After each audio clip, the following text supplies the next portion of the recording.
TikTok has taken hold of the music industry. Songs and artists break there every single day. And in this episode, we're going to talk about why that is. But it also seems like the place where regular creators decide to get into music. People who don't normally play music. Think about it. People like Addison Rae, LILHUDDY, Josh Richards. Yeah, like these aren't musicians, right? No. Are they? Are they? Maybe. Maybe, I guess. In our world, yes. Also, a lot of 90s and early 2000s nostalgia happening with these TikTok creators. Like Addison Rae is basically doing a Britney Spears thing here. Jaden Hossler's basically Blink-182. He even has Travis Barker playing the drums on his song. It's pretty good.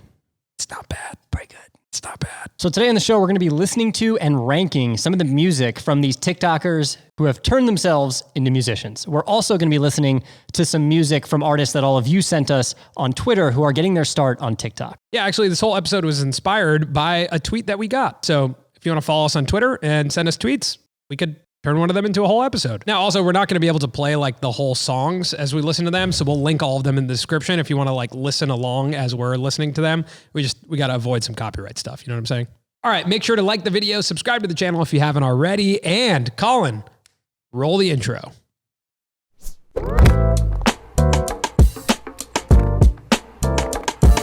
So to start, let's talk about why TikTok is disrupting the music industry. So I think there's something so unique about TikTok that when we hear a song on the platform, we're not necessarily just there to listen to it. We're actually there to potentially use that song in our own content. Yeah, it's not music for audiences. It's music to be used with audiences, to be created with. The music is becoming a soundtrack, really, to videos that end up getting made on the platform. They also become representative of trends. And so they immediately get connected to like cultural trends. So a hook of a song now, instead of being, just catchy because it's catchy and it's like the song of the summer and you're excited about it, it actually represents this like cultural shift, this content, potentially people going viral, you discovering a creator, you becoming a creator. It's a completely new experience with music. Now, on top of that, you have the duet feature on TikTok, which allows musicians to collaborate directly with each other on the platform to create new pieces of music and new content. I love watching John Mayer do this. And Charlie Puth. Mm-hmm. We actually posted on Twitter one time, one of the duets that Charlie did, and he commented back. What a guy. Yeah, that's cool. CP. It's always exciting, when a friend of yours you haven't spoken to in a while just gives you a like on Twitter. Sure. He's not a friend. He's not a friend. I'm not saying he's like an enemy, but I don't know him personally. So it's created this incredible environment for music on the platform. And with all the functionality that you have on TikTok, it turns everyone into their own mini radio station where they're choosing what they want to play for their viewers. You're there to watch the content, but you're hearing all this new music. And so you're discovering music through personalities. Like if Charlie D'Amelio posts a song on TikTok, it has immediate reach to get in the hands of millions of people and then have those millions of people make something with that song and get it out to even more people. And so it has this ripple effect. And I think she actually did that with like Marshmello. A lot of TikTok creators get paid to do song promos. When we spoke to TikTok creators, they all said that some of their first deals came in the form of song promos. So why did creators get into music? Like when you're a video creator, how is it so just like over the history of the past 10 years of social creators, it seems like once you hit a certain scale, it's like, gotta release my album. Gotta make some music. Gotta make a single. Like I've never had that thought. And maybe that... You've never had that thought? In this version of our career. Got it. Okay, I guess that's incorrect. I've even recorded a song. Yeah, so we've made videos on our channel about you wanting to become a musician. Okay, yep, you're right. You called me out. Yeah. I do have a recorded song, by the way. It will come out one day. It's a kid's song. It's about brushing your teeth. But collectively... It's a great track. It is a great track. Yeah, thanks. Collectively, though, we've never just thought about, let's put out a song together. When you're a video content creator and you're like a personality, obviously you have increased interest. So that's number one, right? People are just interested in things you do.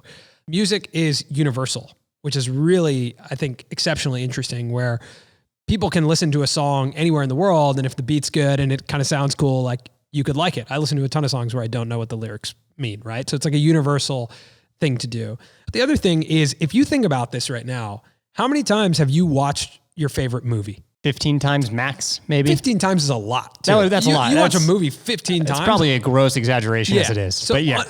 I would say between 5 and 10 is probably average if someone really loves a movie. Mm-hmm. Now, how many times have you listened to your favorite song? Thousands. Thousands. Yeah.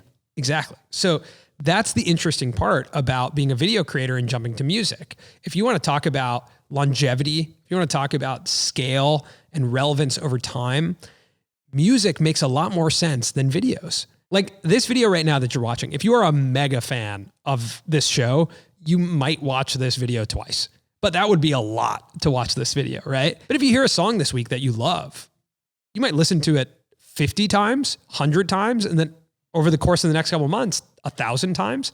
That's a huge difference between being a video creator and being a music creator, and why I think video creators move into music. I totally agree with you. I think the fact that music is infinitely consumable. It's evergreen. It's the most evergreen. You know, we talk about this in the published press, but Bella Poarch going into music, you know, her TikToks today, people may not watch in 10 years, but they may still listen to her music that she's making now. So I'm glad you brought up Bella Poarch, because we covered this in the Published Press, which is our creator economy newsletter that we send out every Tuesday and Friday for free, which you can sign up for. The link is in the description. I hope that was smooth. Hopefully you do it. Hopefully you sign up. Hopefully you open it. It'd be super helpful. Okay. So what we talk about with Bella Poarch is something that we talked about at the top of the episode, which is like she was her own radio station, like the M to the B video, which caught a huge wave and became the most liked video on the platform. The beats, M to the beats, M. I hadn't heard that song until this. No idea why this is the most liked video on the platform, but think about how many people got exposed to this song through this Bella Poarch video. She then started collaborating with other artists. I think it's obvious that people like Justin Bieber and people like Tyga are like, if you're the third most followed person on TikTok, I have to be in your videos because you are the radio. She's not collaborating with them in terms of making music. No. They're coming onto her platform. To promo. Yeah, which means she's building a home for hit songs. Exactly. Before she's a musician. So if you own the home for hit songs, why not make a hit song, right? Yeah. You essentially can manufacture a hit. So I think that's one of the most interesting things, is that artists themselves today, or creators themselves, are that hub for breaking new songs. So of course, they're going to break their own music. But what's interesting about the TikTok platform is like, it's a radio station made up of 15-second clips. If you think about like before the MTV era, an artist was judged on the entirety of their album. Like the only way to listen to them was to buy the record. You could buy a single, on a record, but really you bought like these records and you'd play it and you'd listen to it top to bottom, and that was the artist. Post MTV, you have music videos and really singles that can drive the relevancy of an artist. So 1 3-minute song can become extremely popular. And it's, I think, the first time where video and music was paired together to say the experience of this is a 3-minute entertainment piece that's both video and music. Now with TikTok, you have 15-second increments that can introduce an artist and propel them to stardom. It's 15 seconds of both audio and video, but it is 15 seconds, which is crazy. Kid Laroi's 15-second hook, Addison Rae. I need a bad bitch. Addison Rae, shawty the baddest. Which I don't even know if it was called Addison Rae, but it became so popular on the platform that he ended up developing it into a full-blown song called Addison Rae. And I clicked on the video, like the little sound, and it had like 10,000 people that had already made a video to it. And I was like, yeah, we got to finish the song. I was like, I got to put it out. It has propelled his career so much to the point where now he was on Justin Bieber's latest album. Yeah, I mean, he's a full-blown artist now. Yeah. And that's based off of the success of a 15-second clip. That's pretty amazing. Whether you like it or not, now an artist can break based on a 15-second clip. And what's evidently clear is that artists are writing with TikTok in mind, with 15-second increments, and how those 15-second increments will be shared across the platform. I love this one part from the New York Times series, Diary of a Song, with Olivia Rodrigo, where she's talking about making driver's license. And she specifically talks about creating something with this 15-second increment in mind. I wanted it to go, I wanted there to be like a little like thing in it, because I wanted people to make TikToks where they could like transition into it. And I thought that if there's a little thing that would like be a cue, and people did make TikToks like that. So I'm really happy about that. I mean, I think even Drake did it, right? With his 2C slide. Almost too much so, though. Almost like 2 on the nose and 2 kind of like... Don't tell me what to do. Yeah, Macarena-y. Yeah, where he's like yeah. foot left. But it worked. Left foot right? slide. Like people did do it. Yeah, people did it. But yeah, artists are thinking about how their music is going to be used in this 15-second iteration of it, because just like when MTV and TRL was around, they were thinking about what's the music video going to be like? What's the brand going to look like when it's audio and visual in a 3-minute window? Today it's 15 seconds. Discovery of artists happens now through, this exciting exploration of like seeing a video you like, hearing a song and being like, cool, clicking on that sound and then scrolling through and hearing repetitively that 15 seconds over and over and over and over.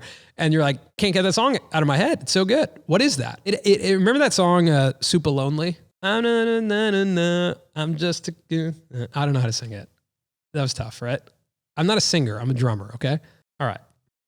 Next. So there's this really interesting relationship between TikTok and Spotify. You discover the music on TikTok, and then you go to Spotify to listen to it. So I made this song called Stunning, and I put it out here, and now it's now it's platinum.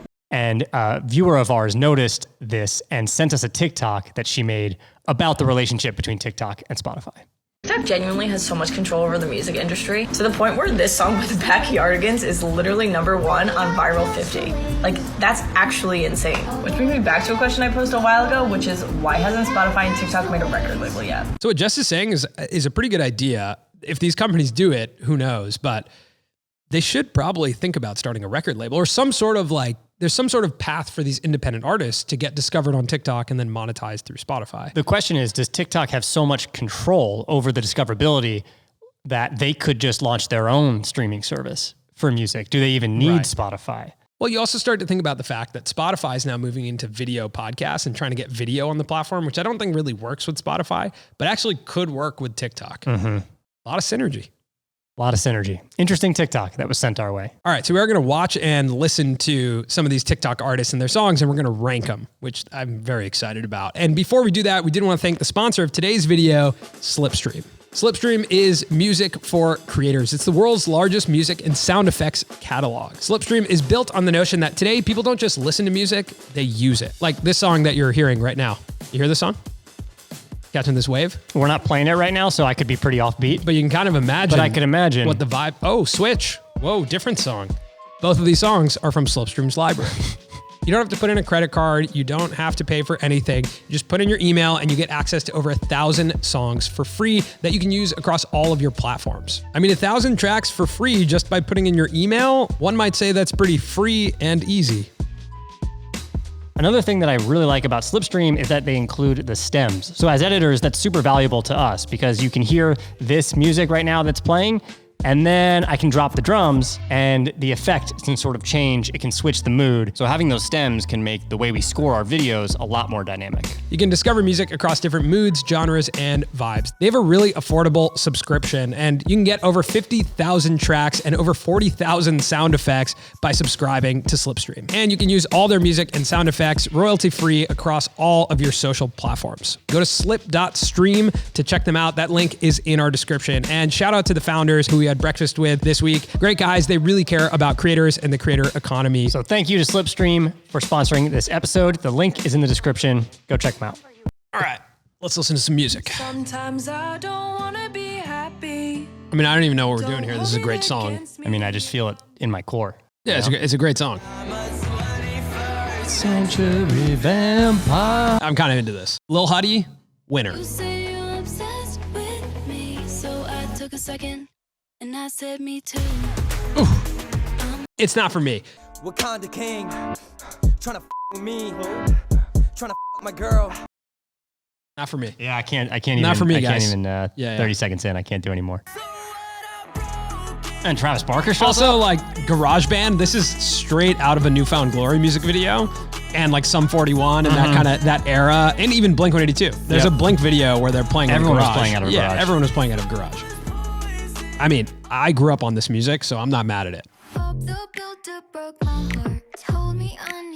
This feels well produced to me. This is like, I mean, the music video budget had to be through the roof for this. Catchy song. Lots of collabs. She's at the top of the winner list. Yeah. Yep. But like, is Bella Poarch going to play live? Like, that's the question. Jaden can play live. Here's the thing also, Spotify now is selling tickets to shows. So now you could also just play a digital show and sell tickets to it instead of having to play a real show where like the pressure's on the line for you to sing. She said, you're a player, aren't you? And I bet you got hoes. I mean, Tai Verdes may be the overall winner of this entire episode. I mean, like, this guy's going to play concerts. Yeah. He's going to play live, and they're going to be really fun. And he's going to use TikTok to sell tickets to those concerts. So, like, this is the winner in my eyes. TikTok put out some stats. In 2020, over 70 artists that broke on TikTok received major label deals. Whoa. Over 70 artists. And nearly 90 songs that trended on TikTok hit the top 100 charts in the US, with 15 of those reaching #1 on the Billboard chart. So that's crazy. Yeah. Like, why did TikTok pick 3 minutes? 15 seconds. That seems like a very all the way to opportune 3 amount minutes. of time that you could have a full song in 3 minutes is because that's the length of a song. So I think that's probably why TikTok did that. And so we're starting to see TikTok is just like, it's a music platform. All right, back to the desk. Back to the desk. Now, I do think there's another reason why non-musicians are starting to make music on TikTok. Part of it, I think a little bit, is not wanting to be put into a box of I'm just an influencer, like getting labeled as that, as someone, a word that can come with a connotation that is you're potentially someone who is famous for no good reason, who doesn't necessarily have talent. Like that can be a connotation that comes with the word influencer or creator or TikToker. Yeah. So as these TikTokers grow, there's a desire to branch out, right? Yeah, that makes sense. I think like being an athlete and being a musician are the two most widely accepted forms of celebrity outside of being an actor. Mm-hmm. And those are like considered crafts, right? Like being a musician, being an actor, and being a celebrity, it's like that person's really good at their craft if they can do it. Mm-hmm. So I think you're absolutely right that there's this connotation of like, oh, I'm not just an influencer. Like I have a skill set. Yeah. Yeah. And there are some TikTok creators that I think cared about music pre-TikTok fame. Oh, definitely. Jaden Hossler is a great example. Nessa Barrett is a great example of that. But others that I think just notice like, okay, I am this massive, like Addison Rae, and I am on Keeping Up with the Kardashians. I have millions and millions of followers. Let me release a song. Yeah, why not? Why not? Let me release a song and like... Would it be so wrong also, if I put out a song? Me personally, yes, it probably would be. Here's the next part is in a post-COVID world, I release a song. That means I can go on tour. That means I have a reason for people to buy tickets to come see me on stage. And I think that's a really unique aspect of, like a live performance of Addison Rae pre-music. What is it? But a live performance of Addison Rae when she has the song Obsessed, super exciting for her fans. They're going to watch her sing Obsessed. They can sing along. They can dance the dance, which I got to be honest, I think the choreography is not good. Oh, there's one move when the beat drops in the hook that she does. That's like this hip out towards the camera. It just doesn't flow from a choreography standpoint. Okay. You want me to play one of your TikToks? Okay. I'm just saying. Who are we? Wow, you're gonna put me out there like that. What do you mean? Who am I? I'm a consumer of music and music videos. Okay. And of dance choreography. Let's just put them side by side. Okay, fine. There is the opportunity though, if you are successful, that you can collaborate with other musicians who maybe you admire or that have massive distribution and sort of can validate you as a musician. You look at Jaden Hossler, even with Travis Barker being on his track. That's huge for him as a young musician. He's on his label. Oh, he's on his label? He's on his label. Oh, that's super interesting. He's part of that whole world. So Machine Gun Kelly, Jaden Hossler, Travis Barker, they're all part of this same, kind of world together. If I'm Machine Gun Kelly, I'm like, yeah, bring on the TikTokers. Like, they're the radio. So if they're in my music video and if they're on my tracks, that's great. And with Travis Barker, on Jaden Hossler's, I think that validates him in music, right? Totally. I think, especially in my eyes, who grew up a big Blink-182 fan, a big Travis Barker fan. When I see Travis Barker drumming on his track, I'm like, okay, Jaden's different. He's a real musician. Yeah. It just happens in my question, head. right? Yeah. Are they a real musician or not? Yeah. It is interesting when traditional musicians come on their tracks and validate them. I think another interesting example is Cody Ko and Noel Miller with Tiny Meat Gang. Right. When they had Black Bear on that one song. And then more recently they had Quinn. I met him. I don't know how to say his name. Quinn X. XCX. Quinn 27. XCX. XCII. Anyone? I feel like the guy should have made it easier on us. He should have made it easier on his fans. Like slip.stream. Super easy. That is really easy. Yeah, you're right. Just go to slip.stream and you're at Slipstream. We're guys with gripes. XCXI. I like your music. Love your music. What's the deal? Tyga, how do you say it? Quinn 92. Quinn 92. Wow. Tyga, our Gen Z correspondent. We have a resident 20-year-old in the office to help us with that. Thanks, Tyga. So the inverse of this is actually like an artist who takes to TikTok to try and progress their music career. So musician first, TikToker second. That's the opposite. Now that is fascinating. I love watching that. I mentioned Tai Verdes before, but I think his story is so interesting. He was working at a Verizon store and he was just chronicling his attempt at trying to become a working musician. It's fascinating, man. The guy lived in an apartment where his room was divided by a blanket. You know, he like lived in a living room. He's like divided by a blanket. He's working at a Verizon store. He films his day where he goes to quit the Verizon store because his song takes off on TikTok. He starts getting Spotify streams and making enough money there. And like, he's tracking this whole career on TikTok and building this connection. And what's amazing is when one of your songs hits, like there's a ripple effect. It's just like, boom, and it just goes across the platform because everyone starts using the song. And then everyone comes back and sees you, goes to your Spotify. And Tai Verdes, like through this story on TikTok, I mean, he became #1 on the Spotify Viral 50. Like he was #1 on that chart. And now he has a record deal with Arista Records. And that's happening crazy. for That's people. crazy. Where they'll trend on TikTok and then all of a sudden they'll get a deal with Universal Music. And if I'm a record label, I'm looking to sign the person who's going viral on TikTok and who knows how to make video content. Who's got their own built-in radio station. Exactly. Because if they have a radio station, then I can pump tracks through that and I can build their personality and like, it's just amazing. And it's all happening within like a few months' time for a lot of these artists. Oh, it's nuts. The speed. Yeah. So there is one thing I've wanted to know about myself. Okay. But I need your advice. Okay. If I were to become a musician, how do you see me fitting in? So I think you'd be, I've thought about this. Okay. You would be a guitar player who'd play like kind of a retro Fender Telecaster, but you'd wear it really high up on your chest and you'd have glasses and high pants. Sort of like a almost Weezer, like a 50s Weezer vibe. Weezer, exactly. And you'd be kind of in the corner. You wouldn't do any backup vocals. No. You'd just kind of be like doing your own thing. Like the whole band is doing something different and you're kind of like, I'm in my vibing own with world this. in the back. Yeah. So that's an easy one. Yeah. Okay, cool. Any other questions, man? No, that's it really. I just think, everyone searches for, everyone at some point thinks, am I musically gifted? Even if you're not. Sure. Yeah, I'm not. Right. I can't, you've heard me sing. When we used to drive in the car together and you would sing. No, it's really bad. Century Vampire. It's terrible. Yeah. All right, cool. So the thing to note here is that TikTok doesn't just have an influence on the music industry for like TikTok creators who want to become musicians or even emerging artists, but like mainstream artists. Say So, that song by Doja Cat, like that became a #1 song because of TikTok.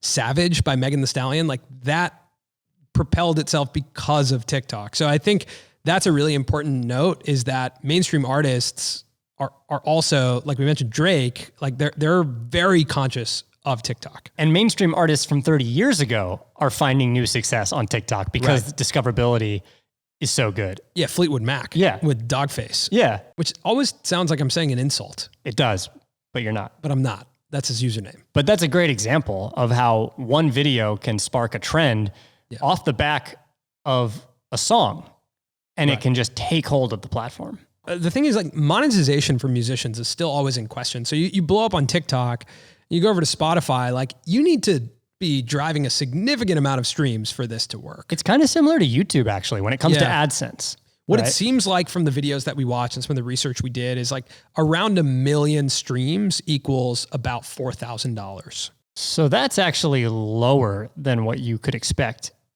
on YouTube from AdSense. And if you're getting 1 million views on YouTube, you're able to do brand integrations at a really high scale. That's true. Which is a huge difference. There's a YouTube creator named Cody McManus who made a video, how much Spotify paid me for 100,000 streams. The answer was $280. I guess that, again, though, from like an AdSense perspective, it's not that different.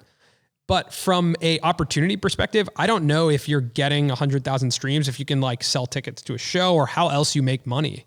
But I would hope that TikTok maybe has an opportunity there to play a role in the monetization of artists. Like if your song gets used X amount of times on the platform, could you get compensated, right? Like in the creator fund, think about that, where if Kid Laroi uses that Addison Rae thing, right? He creates that little hook. That's his original piece. If that gets used 3 million times, shouldn't he get compensated? Yeah, that's a good point. Because TikTok is essentially a streaming service then. Right. They already are. Because they're making money by a bunch of people creating content. I mean, Bella Poarch's new song has been used over 800,000 times on the platform. But that's just good for her because then people go to Spotify and YouTube. So I don't know at what point does TikTok help with that monetization. They probably should figure that out to make sure that they keep, artists on TikTok. For me, the first time I started to understand the power of TikTok when it comes to music and music discoverability was with Lil Nas X's Old Town Road. Yeah. I mean, that was unbelievable. A whole artist was created out of TikTok. That was the first time that I recognized someone as an artist who clearly understood the value of TikTok in marketing their music. Yeah, I think Olivia Rodrigo's the next example of that, as like an emerging artist who understands the value of TikTok. Now, a kind of like old school artist, and I don't know if it's like fair to call him old school, but Jason Derulo. I think that's fair. Who's like fully immersed himself in TikTok from the beginning, was just like, oh, okay, this is my space now. Old school artist, new school, like TikToker. Yeah. I mean, Jason Derulo is a marketer, man. When you think Jason Derulo, what do you think? Jason Derulo. Exactly. Yeah. Right. He's like a mattress store, like 1-800-288 Jason Derulo. I used to think it was so funny that all of his songs do that. Jason Derulo. It'd be so cool if we had that. If we were like, welcome to the Colin and Samir. I'm not going to sing. Never mind. Yeah. I apologize. All right, so that's it for today's episode about how TikTok is disrupting the music industry, as well as our reaction to TikTok music. If you have other musicians that you think we should check out, or if you thought our ranking system was kind of off, let us know. If there's a musician that you'd want to see us talk to on the show, comment them below. Man, I would love to interview Tai Verdes. Yeah, that'd be really cool. That would be really cool. His story is super, super cool. LILHUDDY though, man. I'm telling you. 21st century vampire. It's not bad. It's pretty good, actually. Surprisingly good. I was shocked when I was jamming out to it. I was and like singing it afterwards. I was like, yeah, I'm into this. Well, also, you and I are big pop punk fans. That's true. So, or emo kids. So it makes sense. All right. And thanks again to Slipstream for sponsoring this episode. Head over to slip.stream and check out their massive library of music. Again, you can download up to 1,000 tracks for free. That's crazy. So definitely go check out Slipstream. They support creators like us, and we hope you guys support them as well. The link for that is in the description. Again, slip.stream. If you made it to this part of the episode and you haven't liked the video yet, go ahead and like the video, because you obviously liked the video. All right, that's it. We'll see you guys here back on the channel, unless you guys are subscribed to the Published Press. Then we'll see you guys in your inbox. Peace.